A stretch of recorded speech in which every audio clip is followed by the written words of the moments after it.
రోజుకి ఎంత నీళ్ళు తీసుకోవాలి? అసలు నీళ్ళు తాగే విషయంలో మీరైతే శ్రద్ధ అయితే చూపిస్తున్నారా?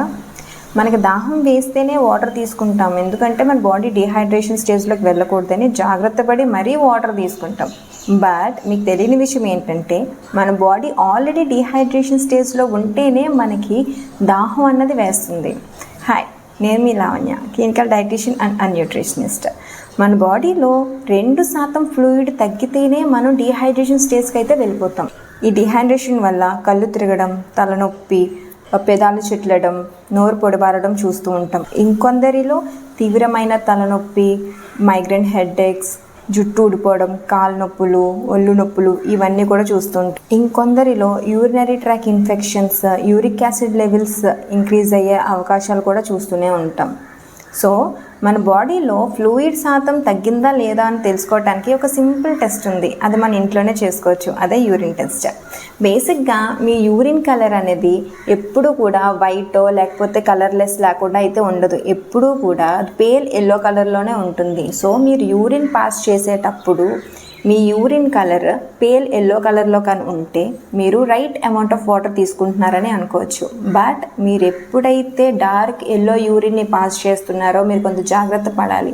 ఎందుకంటే మీరు ఆల్రెడీ డిహైడ్రేషన్ స్టేజ్లో ఉంటేనే మీ మూత్రం రంగు డార్క్ ఎల్లో కలర్లోకి అయితే వస్తుంది. సో ఈ సిమ్టమ్స్లో ఇంకా ముదిరితే యూరినరీ ట్రాక్ ఇన్ఫెక్షన్స్తో పాటు యూరిక్ యాసిడ్ లెవెల్స్ పెరిగే అవకాశాలు ఉంటాయి. కిడ్నీలో రాళ్ళు వచ్చే అవకాశాలు కూడా ఉంటాయి అన్నమాట. అయితే అసలు ఎంత వాటర్ తీసుకోవాలి? మనం ఎప్పుడూ ఒక రూల్ వింటాం, 8 గ్లాసుల నీళ్ళు తీసుకోవాలి అని. అది ఎంతవరకు నిజం? మనం ఎంత నీరు తీసుకోవాలి అని అనేది ఎప్పుడూ కూడా మనం ఉంటున్న ప్రాంతం, క్లైమేట్, టెంపరేచర్ మీద కూడా ఆధారపడి ఉంటుంది. అంతేకాకుండా మన బాడీ తత్వం, మనం చేసే పని మీద కూడా ఆధారపడి ఉంటుందన్నమాట. సో ఒక సింపుల్గా మీరు ఎలా అయితే పాటించవచ్చు. మీరు మార్నింగ్ లేచినప్పటి నుంచి మొదటి 10 గంటల్లో ప్రతి గంటకి ఒక 250 ml నీళ్ళు తీసుకుంటే మీరు సరిపడా నీళ్ళు అయితే మీ బాడీకి అందించగలరు. అర్థం కాలేదా? ఫర్ ఎగ్జాంపుల్, మీరు మార్నింగ్ 6 గంటలు లేచారనుకోండి. నిద్ర లేచిన వెంటనే గోరువెచ్చని నీళ్ళు 250 ml అయితే తీసుకున్నారు. అప్పటి నుంచి కౌంట్ చేసుకొని మొదటి 10 గంటల్లో ప్రతి గంటకి సుమారు 200 నుంచి 250 ml ఆఫ్ వాటర్ తీసుకుంటే సాయంత్రం 4 గంటల కల్లా మొదటి 10 గంటలు అయితే కంప్లీట్ అవుతుంది. సో అప్పటికి దాదాపు 2 లీటర్ నీళ్ళు అయితే కంప్లీట్ చేసుకుంటారు. సాయంత్రం పూట ఎక్కువ నీళ్ళు తీసుకోవడం వల్ల రాత్రి నిద్ర డిస్టర్బ్ అవుతుంది.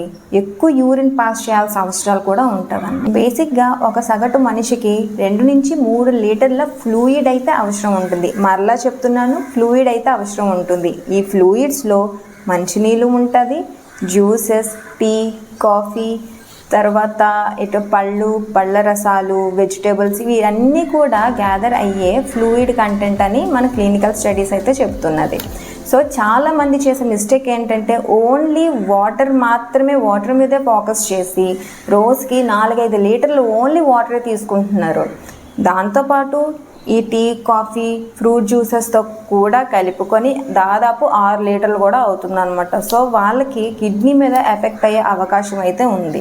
సో ఎక్కువ నీళ్ళు తీసుకున్నా కూడా ప్రాబ్లమే. కొంతమంది మార్నింగ్ లేచిన వెంటనే 1/2 లీటర్, 2 లీటర్లు ఒకసారి తీసుకుంటూ ఉంటారు. సో వాళ్ళకి కిడ్నీ మీద ఎఫెక్ట్ అయ్యి బాడీలో సోడియం లెవెల్స్ అనేది తక్కువైపోయి కోమాలోకి వెళ్ళే అవకాశాలు కూడా ఉంటాయన్నమాట. సో ఎప్పుడు కూడా నిదానంగా నీళ్లు తాగడానికి ప్రయత్నించండి.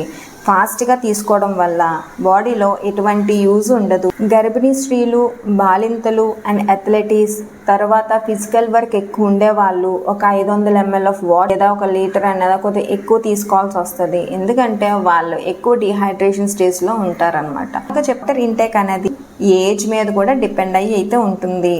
సో మీరు ఎంత నీరు తీసుకోవాలనేది మీ బాడీ మీకు చెప్తుంది. సో మీరు ఒకసారి మీ బాడీ మాట మీరు వినడానికి ట్రై చేయండి. ఒక చిన్న వర్డ్ చెప్తాను. ఎక్కువ ఫ్రీక్వెంట్గా వాటర్ తీసుకోవడం వల్ల యూరిన్కి ప్రతిసారి వెళ్ళాలి అని ఇబ్బంది పడితే తర్వాత యూరిన్కి వెళ్ళడానికి ఇబ్బంది పడాల్సి వస్తుంది. Video support my channel, please share and subscribe it. Thank you.